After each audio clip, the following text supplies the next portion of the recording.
Duck, the Great Western engine, worked hard in the yard at the big station. Sometimes he pulled coaches. Sometimes he pushed freight cars, but whatever the work, Duck got the job done without fuss. One day, Duck was resting in the shed when Sir Topham Hatt arrived. "Your work in the yard has been good. Would you like to have a branch line for your own?" "Yes, please, sir," replied Duck. So Duck took charge of his new branch line. The responsibility delighted him.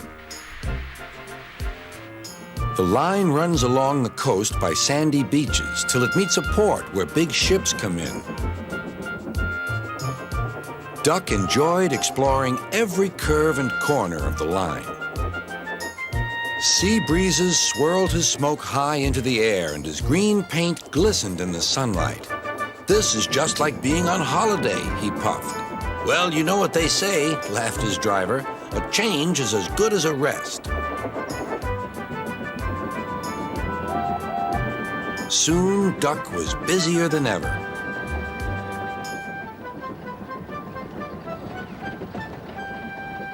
Sir Topham Hatt was building a new station at the port. Duck pulled the heavy freight cars wherever they were needed. Bertie looked after Duck's passengers, and the other engines helped too, but the work took a long time. Noise and dust filled the air. "Don't worry," whistled Toby. "The station's nearly finished." "And on time, too," said Duck thankfully. Duck felt his responsibility deeply and talked endlessly about it. "You don't understand, Donald, how much Sir Topham Hatt relies on me." "Ach, aye," muttered Donald sleepily. "I'm Great Western, and I—" "Quack, quack, quack." "What?" "Ye heard? Quack, quack, ye go. Sounds like ye'd an egg laid. Now wheesht and let an engine sleep." "Quack yourself," said Duck indignantly. Later, he spoke to his driver.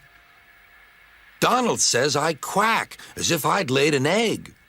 "Quack, do you?" pondered his fireman. He whispered something to Duck and his driver. They were going to play a joke on Donald and pay him back for teasing Duck. The engines were busy for the rest of the day, and nothing more was said.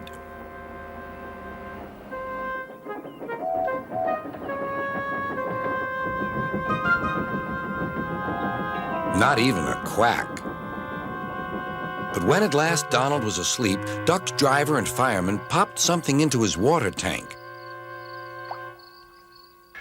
Next morning, when Donald stopped for water, he found that he had an unexpected passenger aboard. A small white duckling popped out of his water tank. "Now, who's behind this?" laughed Donald. The duckling was tame. She shared the fireman's sandwiches and rode in the tender. The other engines enjoyed teasing Donald about her. Presently, she grew tired of traveling and hopped off at a station, and there she stayed.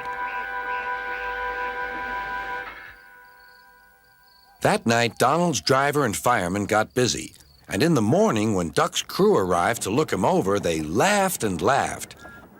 "Look, Duck, look what's under your bunker. It's a nest box with an egg in it." Donald opened a sleepy eye. "Well, well, well, ye must have laid it in the night, Duck, all unbeknownst." Then Duck laughed, too. "You win, Donald. It'd take a clever engine to get the better of you." There's a pond near the duckling station. Here she often swims and welcomes the trains as they pass by. The station master calls her Dilly, but to everyone else, she is always Donald's duck.